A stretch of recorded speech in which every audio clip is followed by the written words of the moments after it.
Bora, pessoal, retomando aqui a série dos vídeos comentando o decreto 11.366 e a gente parou o vídeo anterior no artigo 19 e vamos continuar a partir daí. Então, capítulo 3º da prática do tiro desportivo. Esse eu acho que é o que mais interessa a gente. A prática do tiro desportivo, nos termos da Lei 9.615, de 24 de março de 98, nas modalidades aceitas pelas entidades nacionais de administração do tiro por pessoa com idade entre 14 e 18 anos, somente poderá ser autorizada por decisão judicial. Então, quem quiser praticar tiro dos 14 aos 18 anos de idade tem que pedir autorização judicial. Artigo 20. A prática do tiro desportivo nas modalidades aceitas pelas entidades nacionais de administração do tiro por pessoas com idade entre 18 e 25 anos, aí ele diz, inciso 1º, estará restrita a locais autorizados pelo Comando do Exército, são os clubes, poderá ser feita com utilização de armas e munições da entidade de tiro do clube, né, da agremiação ou cedida por outro desportista, normalmente os pais, né, que emprestam as armas e as munições, né, aos filhos. Aplica-se o disposto do artigo 14 a atiradores desportivos. Vamos lá ver o artigo 14. Não será permitido o porte de trânsito de arma de fogo municiada por colecionadores, atiradores e caçadores. Então, não cabe o porte de trânsito para pessoas entre 18 e 25 anos, é o que diz, né? Artigo 21. O Comando do Exército poderá conceder autorização para aquisição de munição em quantidades superiores, né, ao previsto no parágrafo 1º do artigo 16 para atiradores desportivos profissionais. E ele cria uma nova categoria. Existem os atiradores desportivos, que provavelmente é a maioria da população que gosta de ir atirar no clube e tal, conversar, enfim, levar o tiro desportivo como uma atividade social, e existem os atiradores desportivos profissionais, e aí, obviamente, ele vai ter que dizer quais são as condições em que se torna um atirador desportivo profissional. Isso provavelmente da próxima lei. Então, retomando, provavelmente essa nova legislação que vai vir daqui a, no máximo, 60 dias, vai regulamentar o que são atiradores profissionais, né? Deve ser aqueles níveis que tinha antigamente, que tem participado de tantas competições no âmbito do clube, no âmbito estadual, no âmbito da União, né, no território brasileiro, enfim. Então, comprovando aí que está participando de torneios e competições, poderá justificar a aquisição de mais munição. Pelo menos o que entendi foi isso, né? Agora tem que ver como é que vai ser regulamentada essa questão de atiradores desportivos profissionais, né?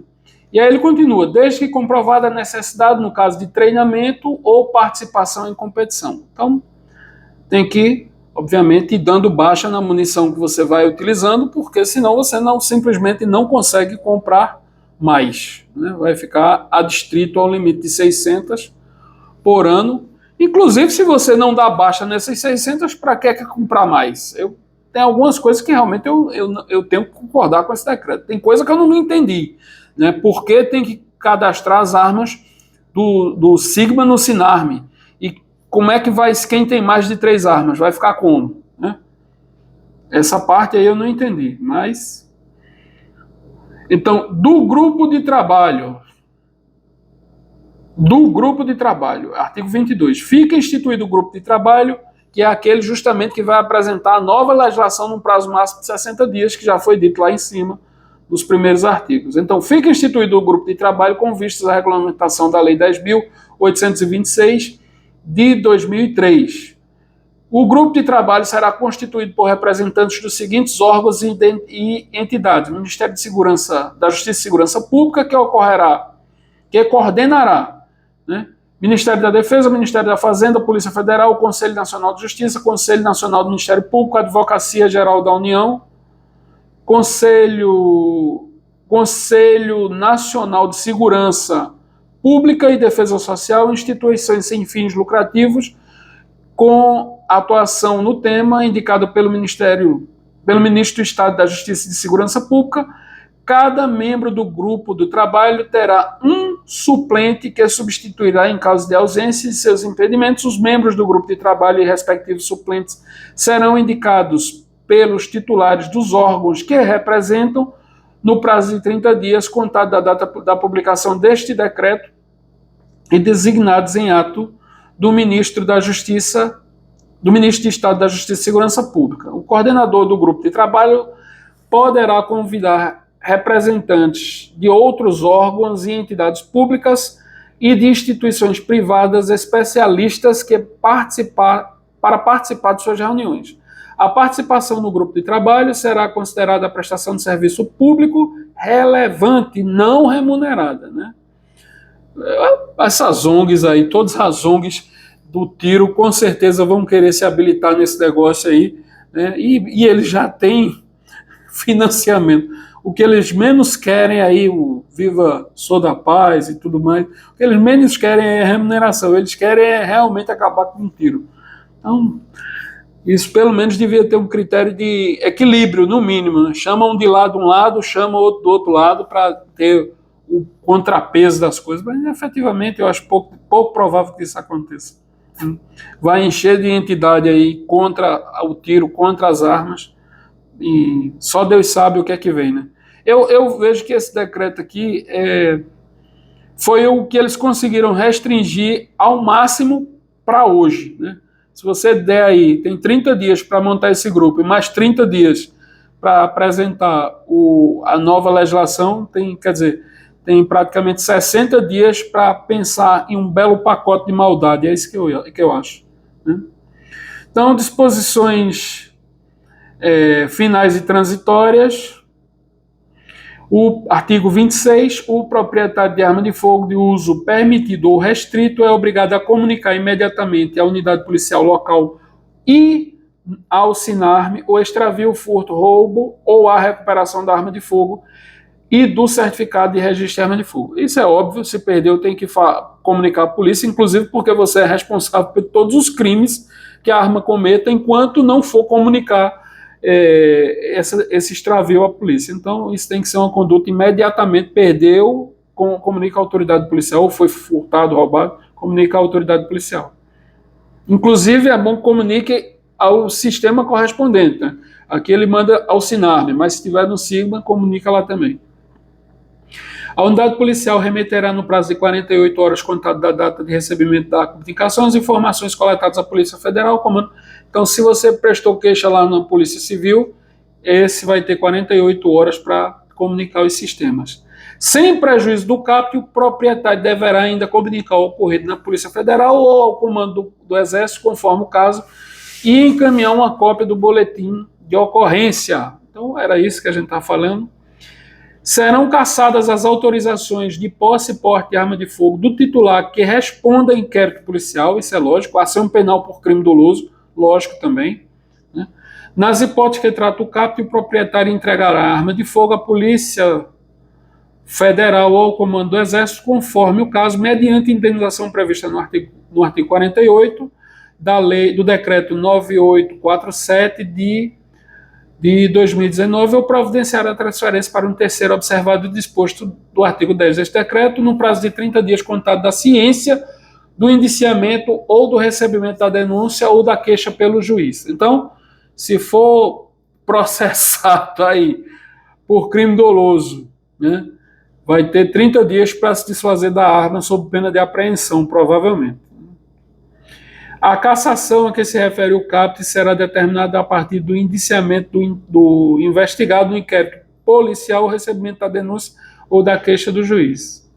O disposto nesse artigo aplica-se para todas as armas de fogo de propriedade do indiciado, e aí ele bota propriedade, ó, a palavra aí que a gente pede tanto, propriedade do indiciado, né?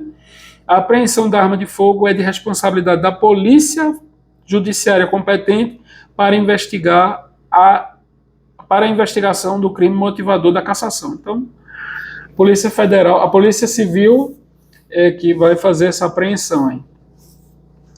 Nos casos de ação penal ou inquérito policial que envolva violência doméstica e familiar contra a mulher, a arma será apreendida mediante pela autoridade competente, nos termos do inciso 4º do caput do artigo 18 da Lei 11.340, de 7 de agosto de 2006. Lógico, né, teve violência doméstica, isso é praxe, tem que apreender a arma, isso aí nada contra. Fica suspensa a aquisição de insumos para a recarga de munição por pessoas físicas, inclusive colecionadores, atiradores e caçadores, até a publicação da nova regulamentação. Então, o insumo já era, quem comprou, comprou, quem não comprou vai ter que esperar para ver o que é que vem na próxima regulamentação. Tomara que seja possível. Provavelmente vai reduzir as quantidades, né, para esse limite aí de 600 para calibre permitido, e sabe lá Deus quanto de calibre restrito, se for possível, né? Se for possível. Aplica-se... Fica suspensa a venda de acessórios, de partes, de componentes e de maquinários listados no parágrafo 3º do artigo 2º do anexo 1º dos produtos controlados do decreto 10.030. Então, vamos fazer aqui porque isso é importante, vamos fazer aqui um adendo, um apêndice, vamos lá no decreto 10.030 e vamos no anexo 1º. Então, o anexo 1º, ele diz o seguinte, que o parágrafo 3º do artigo 2º do anexo 1º está suspenso. Então, está suspenso. O parágrafo 3º do artigo 2º diz o seguinte: não são considerados PCEs, e mesmo assim está suspenso. Aí ele diz: os projéteis de munição para armas de porte ou portátil de calibre nominal máximo com medida 12,7 milímetros, exceto os químicos, perfurantes, traçantes e incendiários, né? As máquinas e prensas, ambas não pneumáticas, de produção industrial para recarga de munições e seus acessórios e suas matrizes para os calibres permitidos e restritos para armas de porte ou portáteis. Inciso 3º, as armas de fogo obsoletas, antigas de antecarga e de retrocarga, cujos projéteis sejam anteriores a 1900 e utilizem pólvora negra. Os carregadores destacáveis tipo cofre, tipo tubular, metálicos ou plásticos com qualquer capacidade de munição cuja ausência não impeça disparo de arma de fogo, os quebra-chamas, as miras optrônicas, holográficas e reflexivas, miras telescópicas, independente do aumento. E é isso, está tudo suspenso. Tudo que eu disse aí está suspenso até a próxima regulamentação. Artigo 30. Para a renovação dos registros concedidos em regime anterior, serão observados os requisitos deste decreto, respeitando os quantitativos de arma de uso permitidos e autorizados, né? Então, é complicado. Respeitados os quantitativos, quer dizer, quem tem 4 armas do registro, mas vai ficar só 3 registradas lá na... vai ser muito problema isso. Realmente vai ser muito problema, vai dar muito defeito isso. Aplica-se o disposto do artigo 11 aos casos de não cumprimento dos requisitos estipulados nesse decreto. Vamos lá, lembrar o que é o artigo 11. Na hipótese de não cumprimento dos requisitos que trata o artigo 5º, para renovação do certificado, o proprietário entregará a arma mediante indenização prevista no... Ou seja, se você passar de 3, o QCD vai entregar, tem que entregar, a Polícia Federal e receber lá a indenização que eles querem. Acho pouco provável que isso aconteça.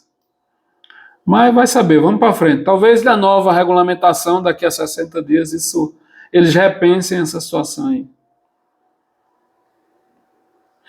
Fica proibida a produção de réplicas e de simulacros que possam ser confundidos com arma de fogo no disposto do artigo 26, que não seja classificada como que não seja classificada como armas de pressão nem destinada à instrução, adestramento ou coleção de usuário autorizado.